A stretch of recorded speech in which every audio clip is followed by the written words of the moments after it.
तो सभी बच्चों को रक्षाबंधन की बहुत सारी शुभकामनाएं। तो आज रक्षाबंधन का बच्चों फेस्टिवल मनाया जा रहा है, लेकिन आज मैं बच्चों इस फेस्टिवल के मौके पर आपके लिए बच्चों फंक्शंस टॉपिक के अच्छे अच्छे क्वेश्चंस लेकर के आया हूं, जो आपको यूपी एलटी एग्ज़ाम और भी अलग अलग पीजीटी टीजीटी एग्ज़ाम में बच्चों फ़ायदा करेंगे। तो टेंशन नहीं पालना बच्चों, अच्छे से पढ़ेंगे। हालांकि बच्चों मैंने सब कुछ यूट्यूब पर अच्छे से पहले ही पढ़ाया हुआ है। आप अलग अलग टॉपिक पे जा करके अलग अलग प्लेलिस्ट सर्च कर सकते हैं। जैसे कि बच्चों ये जो 12th का पोर्शन है ये इंपॉर्टेंट होता है, ग्रेजुएशन का भी काफ़ी इंपॉर्टेंट होता है। 12th और ग्रेजुएशन ये सारा बच्चों डिटेल से मैंने पढ़ाया हुआ है। तो बच्चों फंक्शन टॉपिक के क्वेश्चन करेंगे। देखो बच्चों ध्यान दो, मान लीजिए मेरे पास एक क्वेश्चन है, 4 फ्रैक्शनल पार्ट ऑफ x बराबर x plus greatest integer x। ये मेरे पास एक क्वेश्चन है और हमको चाहिए बच्चों कि इसके कितने नंबर ऑफ सॉल्यूशंस होंगे। ये बच्चों हमको चाहिए कि इसके कितने नंबर ऑफ सॉल्यूशंस हो। क्वेश्चन इजी है, बस थोड़ा सा हमें कॉन्सेप्ट बच्चों एक बार सीखना चाहिए और एक कॉन्सेप्ट के कई अलग अलग सवाल बच्चों यहाँ पर बन जाते हैं अगर हमने एक बार कॉन्सेप्ट सीख लिया। देखो आपको मान लो बच्चों फंक्शन में बहुत सी चीज़ें हैं, डोमेन है, रेंज है, 1 1 on 2 फंक्शंस है, डिफरेंट टाइप के फंक्शंस हैं, ट्रिग्नोमेट्रिक फंक्शन है, इनवर्स ट्रिग्नोमेट्रिक फंक्शन है, लॉग है, ग्रेटेस्ट इंटीजर है, सब बच्चों डिटेल से मैंने फंक्शन टॉपिक में पढ़ाया हुआ। हालांकि वो जो फंक्शन टॉपिक की प्लेलिस्ट मेरी है वो आईआईटी और क्लास 12 के लिए है, लेकिन वो यहाँ के लिए सफिशिएंट है, ध्यान रखना, ठीक है। तो खैर चलिए बच्चों सवाल करते हैं। देखो ध्यान दो बच्चों, इस टाइप का क्वेश्चन कभी भी आपके मतलब देखो, अब इसने ये नहीं पूछा x की वैल्यू क्या है। अगर वो x की वैल्यू पूछता, चूंकि यहाँ पर 4 ऑप्शन देते हैं, तो बच्चा ऑप्शन में रख करके देख लेता कि भाई x की वैल्यू क्या सेटिस्फाई कर रही है क्या नहीं।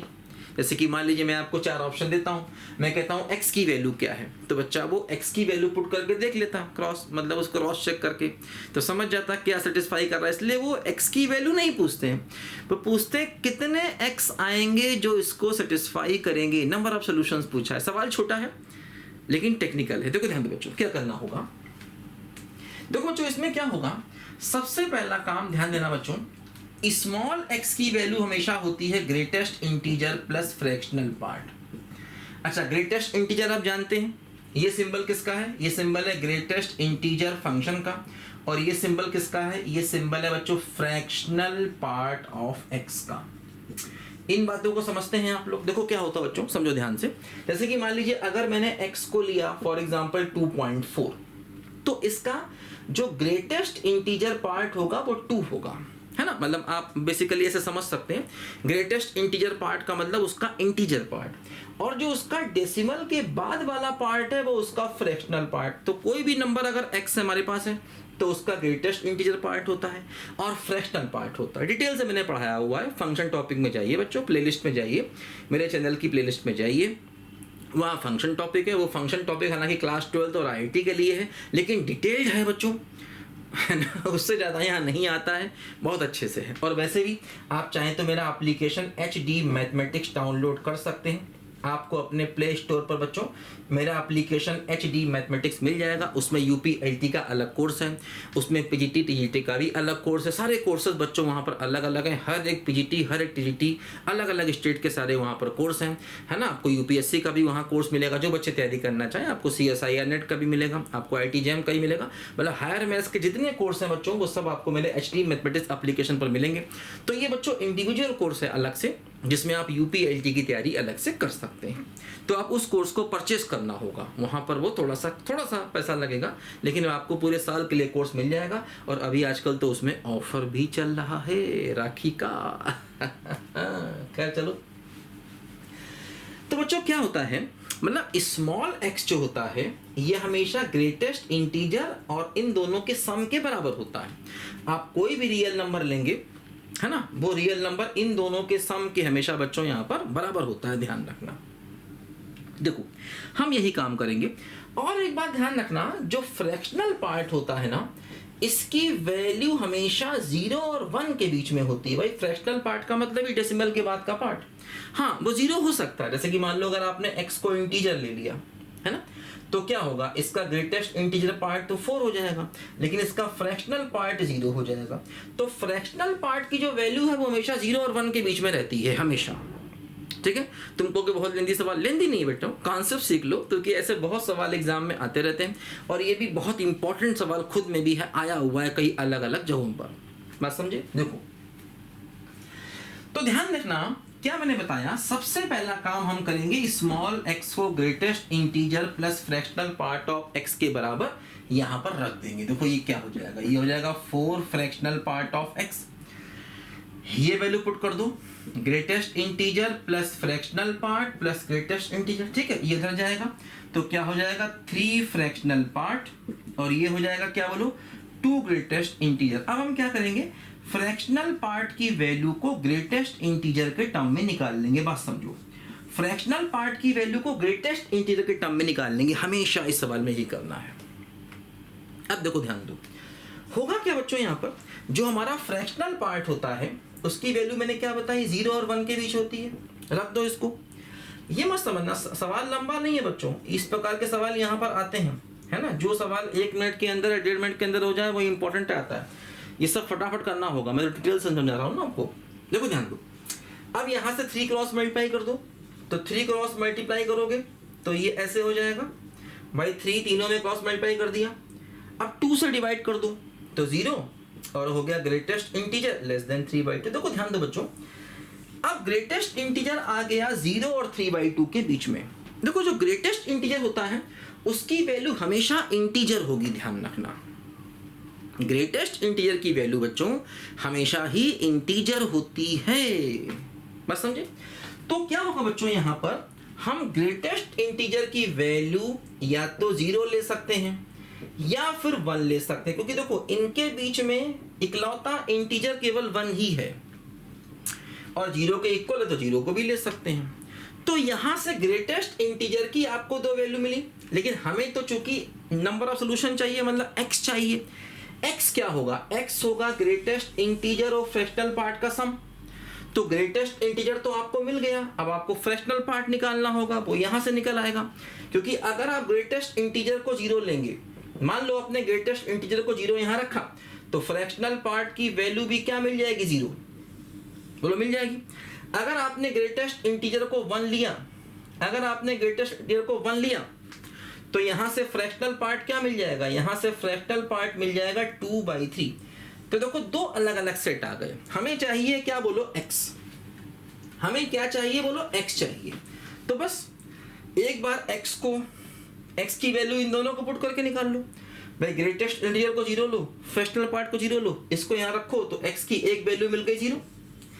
एक बार ग्रेटेस्ट इंटीजर को 1 ले लो और फ्रैक्शनल पार्ट को 2/3 ले लो, तो भाई ग्रेटेस्ट इंटीजर की जगह 1 रखो, फ्रैक्शनल पार्ट की जगह 2/3 रखो, तो 1 + 2/3 क्या हो गया 5/3। देखो 2 आंसर इसके आ गए, क्या बोलो 0 और 5/3। तो ऐसा बच्चों सवाल यहाँ पर हमसे पूछा जा सकता है और इसके बहुत सारे सवाल यहाँ पर ऐसे बन सकते हैं। क्या करना है, सबसे पहले करना है small x = greatest integer plus fractional part of x, तो उससे एक रिलेशन मिल जाएगा फ्रैक्शनल पार्ट और ग्रेटेस्ट इंटीजर में।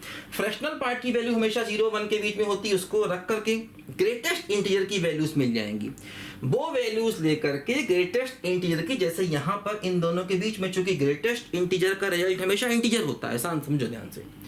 तो आपको ग्रेटेस्ट इंटीजर के 2 ही आंसर मिले, एक तो 0 और एक 1। तो 0 पुट करेंगे तो फ्रैक्शनल पार्ट 0 हो जाएगा, ग्रेटेस्ट इंटीजर को 1 रखेंगे तो फ्रैक्शनल पार्ट हो जाएगा 2/3। तो ये 2 सेट मिले, इन दोनों सेट को जब यहां रखेंगे तो x मिल जाएगा 2 आंसर। अब ऐसे कोई भी सवाल आप पढ़ सकते हैं, मान लो मैं आपको ये सवाल देता हूं, ठीक है, 5 fractional part of x = 2x + 3 greatest integer.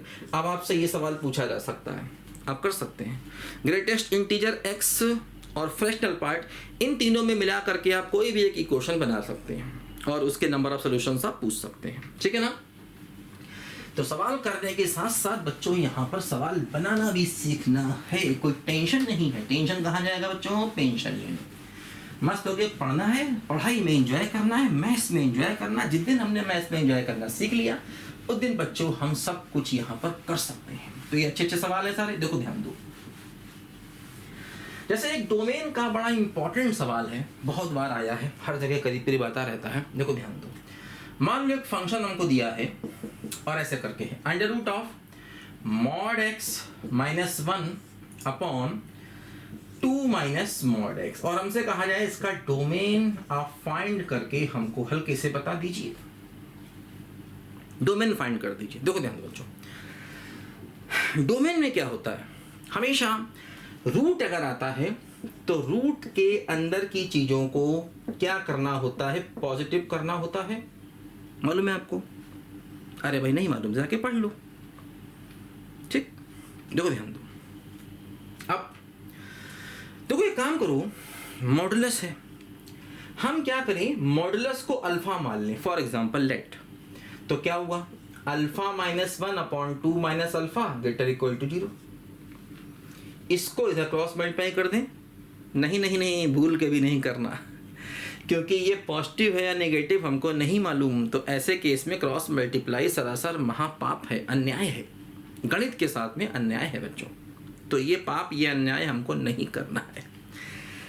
ठीक है, तो क्या करेंगे, देखो दो फैक्टर है, मैंने बताया था बच्चों यहाँ पर आपको वेवी कर्व मेथड। देखो कोई तकलीफ है, कोई समस्या है, आप HD मैथमेटिक्स का ऐप डाउनलोड कर लीजिए, वहाँ पर सब चीज़ें डिटेल से हैं, और वैसे यूट्यूब पर भी हैं, कोई टेंशन नहीं है।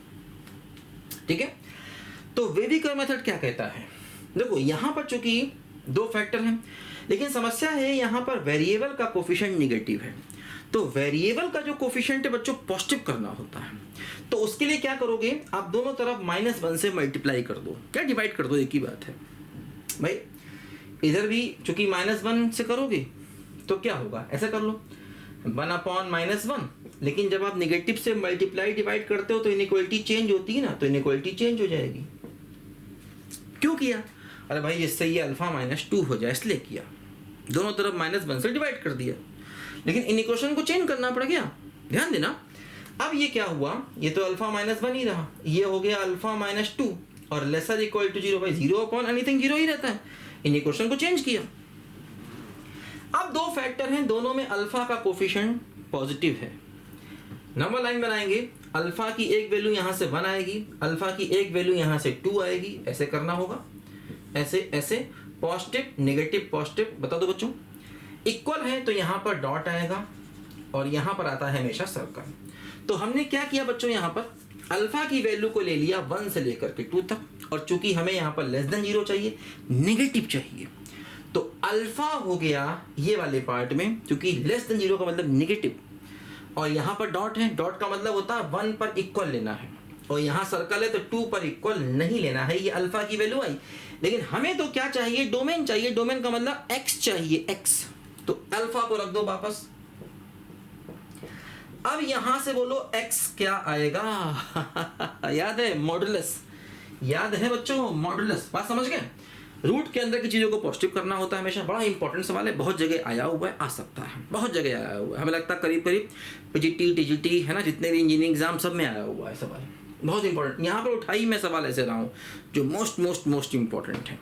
ठीक है, तो खैर आप यहाँ पर समझ गए होंगे, ये 1 से लेकर 2 तक हो गया। बच्चों यहाँ पर क्या होगा, देखो मॉडुलस में मैंने क्या समझाया था, मॉडुलस में मैंने बताया था कि अगर मान लो mod x less than k है तो x क्या होता है, -k से k तक, और अगर mod x greater than k है तो x क्या होता है, -k से लेस या k से ग्रेटर होता है, बात समझे। अब अगर यहाँ इक्वल होगा तो यहाँ भी इक्वल हो जाएगा, और यहाँ इक्वल होगा तो यहाँ भी इक्वल हो जाएगा। देखिए देखो यहाँ पर दो चीजें हैं, एक तरफ 1 एक तरफ 2 है, तो अगर मान लो मॉड x a और b के बीच में है, तो मैंने बताया था दो पॉसिबिलिटी होंगी, क्या, x या तो a और b के बीच में होगा, या फिर x -b से -a तक होगा। लेकिन ध्यान देना, जैसे यहाँ पर k क्या होना चाहिए, पॉजिटिव, यहाँ पर भी k क्या होना चाहिए, पॉजिटिव, और यहाँ पर भी a और b क्या होने चाहिए, पॉजिटिव, तभी ये नियम कानून लगेंगे। तो इसके हिसाब से अगर हम चलें तो देखो यहाँ पर x क्या होगा, 1 से लेकर के 2 तक, और चूंकि इधर इक्वल है तो यहाँ भी इक्वल आ जाएगा।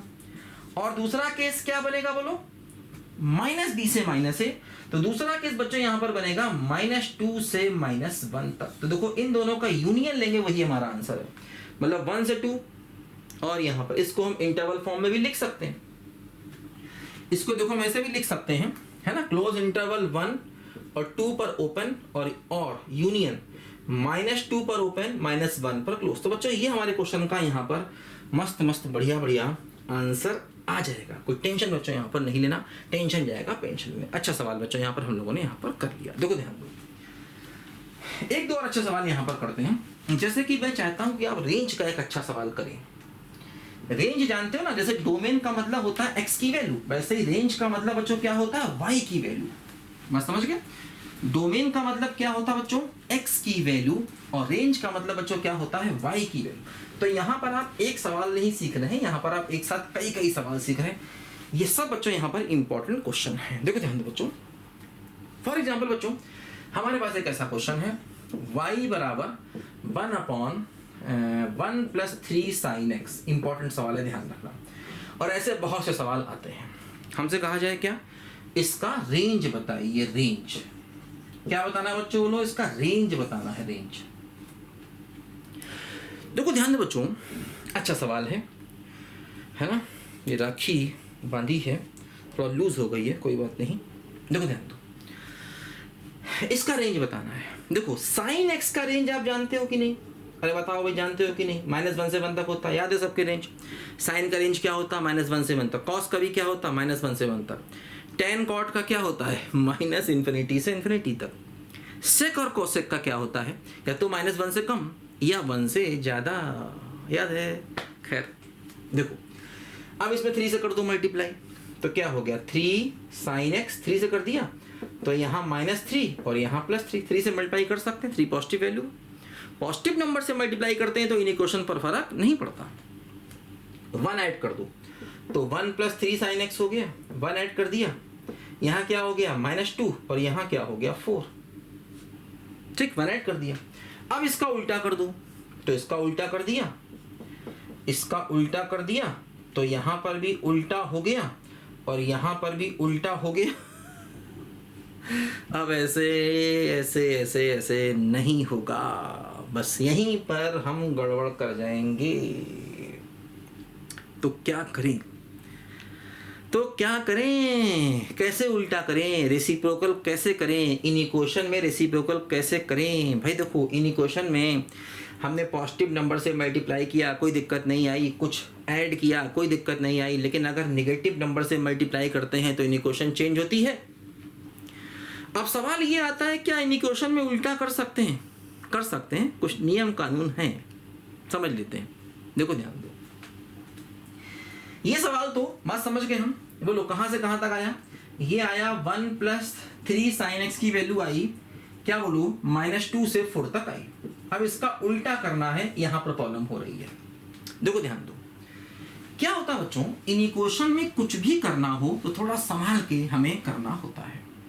जैसे कि मान लो, उल्टा करने का नियम क्या है, इन इक्वेशन में रेसिप्रोकल करने का नियम क्या है। देखो समझो, हम लोग y बराबर 1/x, इसको कहते हैं रेसिप्रोकल फंक्शन। क्या बोलते हैं, रेसिप्रोकल फंक्शन। इसी को हम ऐसे भी कह सकते हैं, एक्स वाई बराबर 1, तो इसी को रेक्टेंगुलर हाइपरबोला भी कहते हैं। एक्स वाई बराबर c² पढ़ा होगा आपने, रेक्टेंगुलर हाइपरबोला भी इसको हम कहते हैं, टेंशन नहीं। इसका बच्चों जो ग्राफ होता है वो ऐसे करके होता है। ये क्या होता है, इसका ग्राफ होता है, बात को समझो। यहाँ x बराबर 0 है, ठीक। देखो अब जैसे अगर कोई टर्म, मान लो ये टर्म है, इसको हम अल्फा कह दें, तो अल्फा जा रहा है -2 से 4 तक। मान लो इसको हमने अल्फा कह दिया, तो अल्फा मतलब x। अल्फा कहाँ जा रहा है, अल्फा जा रहा है -2 से 4 तक। देखो अल्फा मतलब जैसे यहाँ पर मान लो 1/अल्फा है, हमने इसको अल्फा मान लिया, इसको हमने अल्फा या x एक ही बात है, या इसको ही x मान लो, कोई फर्क नहीं पड़ने वाला, कि x हमारा यहाँ से यहाँ जा रहा है, उसका उल्टा देखना। उसका उल्टा का मतलब y देखना। अगर x यहाँ से यहाँ जा रहा है, उसका उल्टा देखना, उसके उल्टे का मतलब y देखना। देखो ध्यान दो, जैसे कि अगर मैं अल्फा को 4 रखता हूँ, अल्फा को 4 रखता हूँ, तो y क्या आएगा, 1/4। तो देखो ये हमारी y की वैल्यू क्या हो गई, 1/4 हो गई। अगर मैं अल्फा को -2 लेता हूं, अल्फा को -2 लिया, तो y क्या आया, y आया -1/2। देखो जैसे अगर हम यहां से यहां जाएं, अगर हम यहां से यहां जाएं, अगर हम यहां से यहां जाएं, तो ग्राफ का ये हिस्सा दिखेगा और ये हिस्सा दिखेगा। दिखेगा, बोलो दिखेगा, अरे दिखेगा, हाँ दिखेगा। तो अगर ग्राफ का ये हिस्सा दिखेगा तो इस हिस्से में देखो y क्या कर रहा है, y देखो ये रहा ग्राफ, ये रहा ग्राफ, ग्राफ का मतलब देखो ये जा रहा है y यहाँ पर नीचे, कहाँ से कहाँ, माइनस इन्फिनिटी। तो y जा रहा है माइनस इन्फिनिटी से यहाँ तक, यहाँ का मतलब -1/2 तक, और ये y कहाँ जा रहा है, देखो ऊपर जा रहा है, ऊपर, ऊपर का मतलब इन्फिनिटी, तो y कहाँ जा रहा है बोलो, 1/4 से प्लस इन्फिनिटी, तो y कहाँ गया, 1/4 से प्लस इन्फिनिटी। तो यही आपके फंक्शन की रेंज हो गई,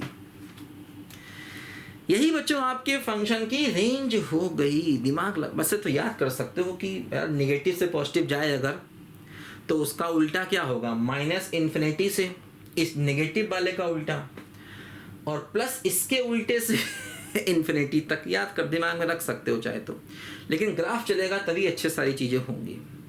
क्योंकि देखो अब यहां दिक्कत ये थी, ये टर्म नेगेटिव से पॉजिटिव जा रहा था। जैसे मान लो अगर ये सवाल में करता, मान लो मैं करता 4 + sin x, अब इस सवाल में दिक्कत नहीं होगी, अब इस सवाल में दिक्कत नहीं होगी क्योंकि यहां पर चीजें पॉजिटिव से पॉजिटिव ही जाएंगी। यहां पर जो सवाल है बच्चों वो पॉजिटिव से पॉजिटिव ही जाएगा। मतलब जैसे कि मान लो अगर sin x जा रहा है -1 से 1 तक, तो 4 + sin x क्या होगा, ये जाएगा 3 से लेकर के 5 तक। 4 ऐड कर दिया, अरे भाई 4 तीनों में ऐड कर दिया। अब इसमें कोई दिक्कत नहीं है, इसमें आप डायरेक्ट उल्टा कर सकते हो, तो इसका उल्टा हो जाएगा 1/3, और इन इक्वेशन चेंज कर दो, इसका उल्टा 1/5, तो यही हमारी रेंज हो गई, क्या बोलो, 1/5 से 1/3 तक। क्योंकि ये चीजें पॉजिटिव से पॉजिटिव जा रही हैं। मतलब जैसे कि अभी हमने देखा था बच्चों कि मान लो हमारा जो ग्राफ था y = 1/s का ग्राफ था, ऐसे था, मान लो ये था, ठीक। अगर मैं इसमें अपने अल्फा को 3 से 5 ले जाऊंगा, मान लो यहाँ 3 है, यहाँ 5 है, अगर मैं अपने अल्फा को 3 से 5 ले जाऊंगा तो 3 पुट करने पर y क्या होगा, 1/3, 5 पुट करने पर y क्या होगा, 1/5। अरे भाई समझो यार, अगर मैं x को या अल्फा को 3 रख दूंगा तो y क्या हो जाएगा, 1/3। अगर मैं x को अल्फा को 5 रख दूंगा तो y क्या हो जाएगा, 1/5। अब अगर आप यहां से यहां जा रहे हो तो इतने हिस्से में हमारा अल्फा कहां गया, अरे भाई यहां से यहां गया, देखो ना, क्योंकि नेगेटिव से जब पॉजिटिव जा रहा था तो वो -इन्फिनिटी और +इन्फिनिटी को पकड़ रहा था, लेकिन अगर आप पॉजिटिव से पॉजिटिव जाओगे तो कोई फर्क नहीं है, आप डायरेक्ट उसको उल्टा कर सकते हो, ठीक है। हाँ, इन इक्वेशन चेंज कर देना, ठीक है। अब अगर निगेटिव से नेगेटिव में जाओगे तब भी डायरेक्ट उल्टा कर सकते हो, और इन इक्वेशन को चेंज कर देना। समस्या तब आती है जब नेगेटिव से पॉजिटिव जाता है हमारा x और उसको उल्टा करना होता है, ठीक। कोई टेंशन नहीं। अरे टेंशन किस बात की यार लाइफ में, अरे भाई सवाल है तो कॉन्सेप्ट है, अरे भाई नहीं सीखे तो सीखो ना, अरे भाई सीखो, लाइफ पड़ी है बेटा, सीख लो, क्या दिक्कत क्या है यार, बताओ, सवालों में रोना क्यों है, ऐसा सीखो, जीवन है सीखने के लिए। मैंने भी सीखा है बच्चों, मेहनत करी है, और ये सब कॉन्सेप्ट आपको कहीं इधर उधर किताबों में लिखे हुए हलवा नहीं मिल जाएंगे। कह रहे सर ने किताब पढ़ ली उनको आ गया, अरे भाई सर के पास बेटा अनुभव है 25 साल की टीचिंग का, जिनमें से 15 साल तो मैंने IIT की टीचिंग की है, IIT की, और अच्छी जगहों पर टॉप रैंकर्स को मैंने IIT के पढ़ाया है बच्चों। और अब पिछले 10 साल से IIT से जब मन भर गया, ठीक है यार बहुत IIT पढ़ा लिया, तो हायर मैथ्स को पढ़ा रहा हूँ, मौज कर रहा हूँ। हायर मैथ्स में मतलब वही अभी कराएंगे, उसका सवाल भी कराएंगे, ग्रुप के, लीनियर अलजेब्रा के, बढ़िया रियल एनालिसिस के, कॉम्प्लेक्स एनालिसिस के, मस्त सवाल कराएंगे। टेंशन नहीं पालना यार, क्यों टेंशन बहुत करते हो, देखो ध्यान दो। तो यार मैथ्स सीखना है यार, मैथ्स सीखना है, एग्जाम तो हो ही जाएंगे, एग्जाम का क्या है, देखो ध्यान दो। ये सवाल है, मतलब रेंज चाहिए, देखो sin x क्या हो गया, -1 से 1 हो गया, कोई दिक्कत नहीं। 3 sin x क्या हो गया, अरे बोलो भाई, -3 से 3 हो गया, कोई दिक्कत नहीं। 1 + 3 sin x क्या हो गया, 1 ऐड कर दो ना, तो -2 से क्या हो गया, 4 हो गया, अरे भाई 1 ऐड कर दिया। sin -1 से 1, 3 sin -3 से 3, 1 ऐड कर दिया, तो -2 से 4। अब इसका स्क्वायर करना है, तो इसका स्क्वायर कर दिया, तो 1 + 3 sin x, इसका स्क्वायर कर दिया तो इसका स्क्वायर हो गया 4, इसका स्क्वायर हो गया 16, आंसर आ गया। नहीं नहीं नहीं भाई, नहीं नहीं नहीं नहीं नहीं, गलत गलत गलत। क्या दिक्कत हो गई? देखो ध्यान दो, क्या है बोलो, ये है अपना 1 + 3 sin x, है ना। तो ये कहाँ से कहाँ जा रहा है? ये जा रहा है -2 से 4 तक। अब इसका स्क्वायर करना समस्या यहाँ पर है। तो अगर बच्चों ये बात समझ गया कि ना भाई sin x -1 से 1 तक होता है। अब 3 sin x क्या हो गया? -3 से 3 हो गया, ऐड कर दिया 1 तो -2 से 4 हो गया, उसका स्क्वायर। देखो अब चूंकि हमें इन इक्वेशन में करना है स्क्वायर, तो स्क्वायर करने का देखो मेथड क्या है, बात को समझो। इसके लिए हमें जाना पड़ेगा y = x² के ग्राफ के पास। जानते हैं? अरे भाई x² = 4ay, opening up parabola, x² उल्टा सोचो, वैसे भी ग्राफ बनाना सब सिखाया मैंने। तो ये बच्चों इसका ओपनिंग अप पैराबोला हो गया ग्राफ, ऐसे। देखो ध्यान दो, अब जैसे ये मान लो हमारा x या अल्फा है, तो अल्फा जा रहा है -2 से 4 तक। तो देखो अल्फा यहाँ है, -2 से 4 तक अल्फा जा रहा है। अल्फा मान लो ये अल्फा² हो गया, क्या फर्क पड़ता है, अल्फा x एक ही बात है यार, और उसको x भी मान सकते हैं, कोई दिक्कत नहीं। देखो ध्यान दो, -2 रखोगे तो y क्या आएगा? 4 आ गया, 4 भाई। 4 रखोगे, अल्फा को 4 रखोगे, अरे यार भाई अल्फा को 4 रखोगे तो y क्या आएगा? 16। अब तुम्हें कहां से कहां जाना है? देखो -2 से 4 तक जाना है। तो जब तुम -2 से 4 तक जाओगे तो तुम्हें ग्राफ का ये हिस्सा दिखाई देगा। दिख रहा है? दिख रहा है? बोलो दिख रहा है ना। अब इस हिस्से में देखो y की सबसे कम वैल्यू क्या है? इस हिस्से में देखो, इसको देखो, इसको देखो ध्यान से, ये क्या है? ये क्या है? 0 0, ओरिजिन। ओरिजिन का मतलब यहाँ x भी 0 है, y भी 0 है, तो इस पॉइंट पर y की सबसे कम वैल्यू 0 है। और इस वाले हिस्से में y की सबसे ज्यादा वैल्यू क्या है? देखो ये 16। तो y क्या हो गया? y हो गया 0 से 16 तक। तो यही हमारा इस सवाल का रेंज हो गया। ठीक है, बोलो भाई। नेगेटिव से पॉजिटिव जा रहे हैं ना, तो उसके स्क्वायरिंग में ध्यान रखना होगा। समझो, जैसे कि मान लो फॉर एग्जांपल, जैसे क्या हो रहा है यहाँ पर देखो, जैसे कि जब आप नेगेटिव से पॉजिटिव में जाते हो ना, उसका स्क्वायरिंग करते हो, तो मिनिमम वैल्यू तो हमेशा 0 होती है, और मैक्सिमम में जैसे इसका स्क्वायर 4 है, इसका 16, तो जो ज़्यादा स्क्वायर है वो यहाँ आता है। जैसे कि मान लो अगर अल्फा ऐसा होता, -3 से लेकर के 2 तक होता, और मुझे स्क्वायरिंग करना होता, तो मिनिमम वैल्यू तो 0 होती। अब मैक्सिमम क्या होगी? इसका स्क्वायर 9, इसका 4, तो 9 ज़्यादा है, तो आंसर 9 हो गया। ये दिक्कत इसलिए आ रही है क्योंकि आप निगेटिव से पॉजिटिव में जा रहे हो, ठीक है। लेकिन अगर आप पॉजिटिव से पॉजिटिव में जाते, है ना, तो इस सवाल का आंसर समझ गए। इस सवाल का आंसर क्या था? 0 से 16 था। जैसे कि मान लो अगर आप पॉजिटिव से पॉजिटिव में जाए, मान लो अल्फा जाए 1 से 3 तक, तो आप डायरेक्ट स्क्वायर करिए, इसका स्क्वायर इधर, इसका स्क्वायर इधर, कोई दिक्कत नहीं। क्योंकि देखो अगर हम y = x² को देखें, इसको देखें अगर हम, और अगर हम जाएं मान लो 1 से 3 तक, अल्फा का मतलब वही x का मतलब अल्फा यहाँ पर, तो अगर हम 1 से 3 तक जाएं, तो मान लो यहाँ से आ गए, तो x 1 लोगे तो y 1 हो गया, x को 3 लोगे तो y क्या हो गया? 9 हो गया। तो अगर हम 1 से 3 जा रहे हैं तो ग्राफ का ये हिस्सा दिखेगा।